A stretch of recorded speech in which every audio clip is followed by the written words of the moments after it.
जनता मोदी सरकार से रोजगार मांग रही है। आंकड़े बता रहे हैं कि हालात दिन पर दिन बदतर होते जा रहे हैं, लेकिन मोदी सरकार स्थिति को सुधारने के बजाय बेरोजगार करने का इंतजाम कर रही है। सरकार सदन में एक ऐसा बिल लेकर आई है जिसे बड़ी कंपनियां बड़े आसानी से लोगों को बाहर कर सकेंगी। इस बिल का विरोध कांग्रेस से लेकर तमाम दल कर रहे हैं, लेकिन सरकार सुनने को तैयार ही कहां है। वो तो लगातार लोगों को बेहाल करने पर तुली हुई है।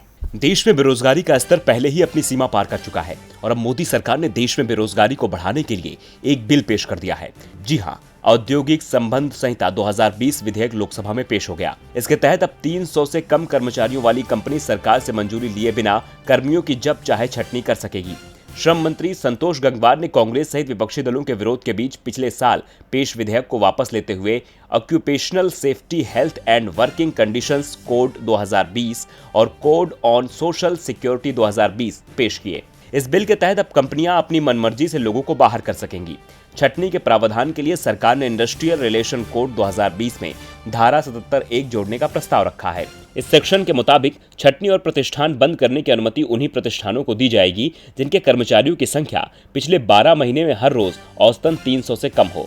सरकार अधिसूचना जारी कर इस न्यूनतम संख्या को बढ़ा सकती है। श्रम मंत्री ने संसद को बताया कि 29 से ज्यादा श्रम कानूनों को 4 संहिता में शामिल किया गया है। लोकसभा में पेश किए गए 3 श्रम विधेयकों का कांग्रेस सांसद मनीष तिवारी और शशि थरूर ने विधेयक का विरोध किया। तिवारी ने कहा कि यह विधेयक लाने से पहले श्रमिक संगठनों और संबंधित पक्षों से चर्चा करनी चाहिए थी। श्रमिकों से जुड़े कई कानून अभी भी इसी दायरे में नहीं है, लिहाजा आपत्तियों को दूर करने के बाद इन्हें लाया जाए। वहीं थरूर ने कहा कि इसमें प्रवासी श्रमिकों के बारे में स्पष्टता नहीं है। विधेयकों को नियमों के तहत पेश करने से 2 दिन पहले सदस्यों को देना चाहिए था। अब मोदी सरकार के इस कानून से साफ है कि देश में बेरोजगारी और बढ़ेगी। पहले ही आंकड़े जनता को डरा चुके हैं। एक रिपोर्ट में यह बात सामने आई थी कि साल 2019 में बेरोजगारी दर 45 साल के ऊपरी स्तर पर है। CMIE के आंकड़ों के मुताबिक ग्रामीण इलाकों में फरवरी में बेरोजगारी दर बढ़कर 7.37% रही, जो पिछले महीने 5.97% रही थी, जबकि शहरी इलाकों में यह आंकड़ा 8.65% रहा। जनवरी में 9.70 रहा था। महामारी के बाद इन आंकड़ों में और इजाफा हुआ है।